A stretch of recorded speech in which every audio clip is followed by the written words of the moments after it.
Hey guys, this little one here is going to be kind of a follow-up to our health pack. What I wanted to do was create a situation where when we destroy a monster, we have a chance for a drop. Every game from, again, Mega Man up through Diablo, up through World of Warcraft, on and on, monsters have this habit of leaving drops. It works as a wonderful gameplay mechanic to help a hurt player. It also helps as a way of so we can continue on when we might not otherwise. It also gives us a little bit of loot or something kind of to want to destroy the monsters for. As in, I've taken damage, let me kill some monsters, maybe I can earn some gold, or maybe I can earn some hearts. Legend of Zelda was awesome for this. So what I want to do is, now that we've created our health pack that's working with our character, what we want to do now is have it so that when we destroy our static monster, we have a chance for a drop. I want to make it so that our chance for our drop is customizable with some different variables.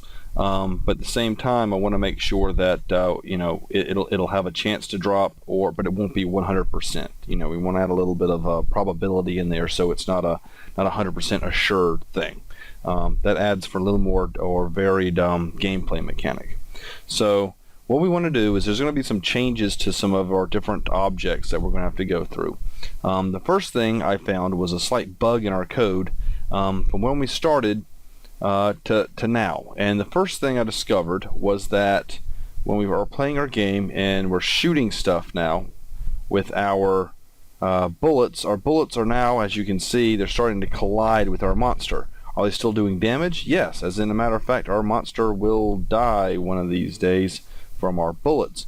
But as you can see, they are not, there he goes, they're not despawning like they were before. Okay, this is because we don't have a tag set up for our bullets for when they hit a monster. Right, when we tagged our monster, we told Unity that this monster is a different kind of object. It's not untagged. It's now using a tag. It needs to respond to things differently. So what we want to do is make it so that our bullets will now respond to said tag.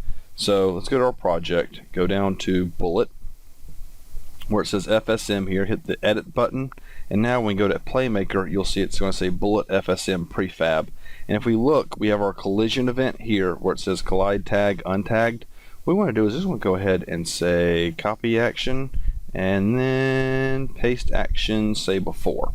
Alright, so now we have our collision event untagged, and then we have our collision tag monster. I want to do the same thing. I want to send this die event, but that'll help clear some things up. So as we add new tags and new things into our world, if we're going to be shooting them and we don't want our bullets to bounce off and linger around for a bit, we need to add that collision event here. So in this case, now when we play, you'll see that the bullets are now disappearing. Alright, so that's a little quick bug fix to make sure that our game is still going to continue as planned, and this is going to help us out here in a bit.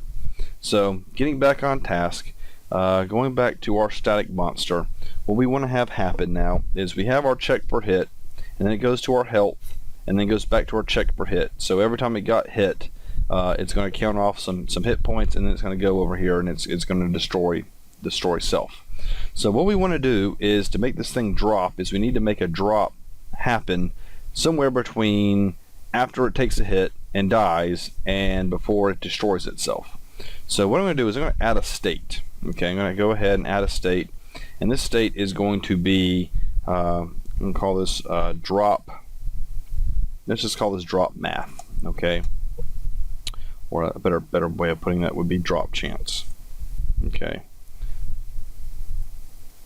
All right, so I'm going to have this state called drop chance, and what we want to have happen is when the thing dies, actually, we want it to go to drop chance. And in drop chance, we're going to do our figuring to figure out whether or not it's going to drop an object or not drop an object, and then it's going to continue on to the destroy self thing. So what I'm going to need with drop chance is we're going to need two variables. We're going to need one variable for our chance for the drop, and then we're going to need another one that's going to hold our random number. All right. So what we want to have happen is we need to add a math. Let's actually add variables first. So right now we have one variable. It's going to be our monster health of 10 hit points, and we want to add a new one. This new one's going to be called let's just call it drop chance. All right. No, actually, let's rename this drop thresh. Okay, as in thresh for threshold. Okay, and then we also want to have our drop RND, our drop random. Okay, drop random right now needs to be set to 0. It's going to get changed here directly. And then our second one, that drop thresh, all right, that's going to be, well, come on now. There we go. So now we have a drop rand and a drop thresh. Okay, so what we want to have happen is this drop thresh, the higher this number goes, okay, or the lower this number goes, the harder chance it is for us to have a drop. Drop random is going to be what's going to be set by a random number generator as a range from 1 to 0. So what I want to do is go to our drop chance, go to math, go down to where it says random float, because we're dealing with floats, and we're going to add this action to state. And now what's going to happen is our random float sets us a number between 0 and 1. So like it could be 0.111, 0.25, 0.37, whatever.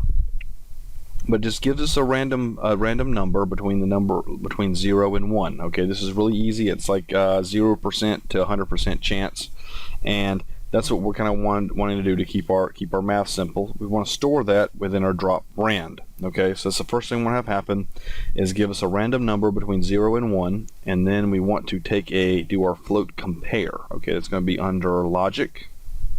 All right, we have a float compare. Go ahead and add that one.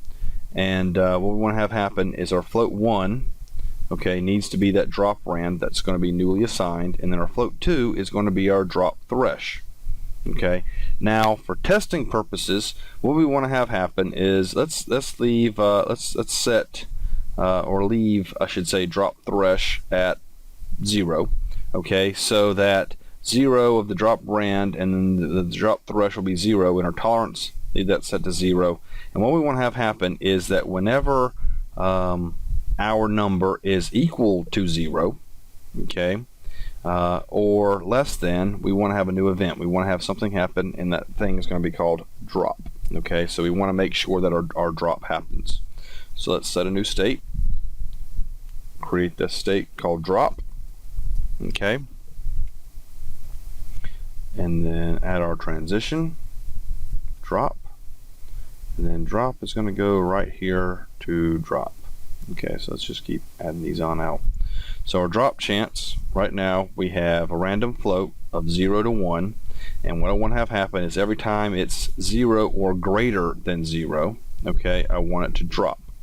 So equal to 0 or greater than 0, it's going to drop. If it's less than, I just want it to go ahead and die. Okay, so that's fine. So let's go to transition, add a die to it, and kill self. So again, this is done for testing purposes. What we've done is set it up so that no matter what, whether it's 0 or greater than 0, it's always going to have our drop. Okay, and so it's never going to click on over to the die. So what we want to have happen is when we increase the number, okay, of our threshold, it gives us less and less chance that a drop would happen. So this is our die. It clicks over to the drop chance. The drop chance is either going to drop or it's going to just go straight to destroy. In our drop, this is where we do some more of that magic stuff. Go to game object. We're going to go ahead and create an object, and what we're going to create is our health pack.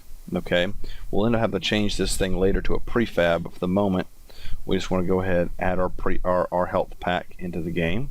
The spawn point is none, which will probably be the game object itself. In this case, it's going to be a static monster, and we want to go ahead and make sure that happens, and then add transition finish. So after it spawns the new game object, we want it to kill itself. Okay, so all paths lead to the monster again disappearing, but in between we have a drop chance and a drop. Alright, so let's test this. Remember, this is at 100% success, so no matter what happens, whenever we destroy our monster, it should disappear, and as you can see, there we go. There's our nice health pack. Alright, so we can grab our health pack, and it's not going to add anything else to our health, but in this case, if we let's take the monster, and we'll hit him once, hit him twice, heal once, destroy the monster. Alright, and now, it didn't spawn our health pack. Let's try this one more time. So hit, right? Grab a health pack, boom, boom, boom, boom, boom, boom, boom, boom, boom, boom. Uh-oh, okay. Bug in the code. Okay, real quick, bugging in the code is based off of us going ahead and collecting and thereby destroying our health pack.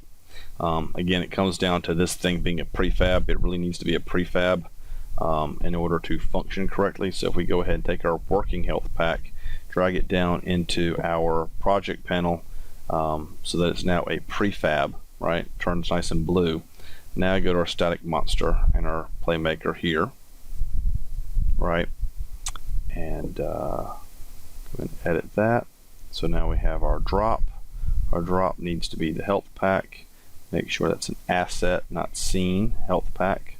Alright, so then it's going to spawn the prefab version. So now what happens is we can grab our health pack and now destroy it, and it's going to spawn a new health pack that we can then gather. Okay, so very, very quick, easy to do kind of situation insofar as creating a monster that's going to have a drop chance. And again, here's the thing with our drop thresh. If I go back to variables, I go to our drop thresh, and instead of it being a 0, let's change that to a 0.5, let's say. That's about a 50%. That means a 50% chance. And hit play. It probably will not spawn one this time. Okay, so I got lucky, and that one spawned.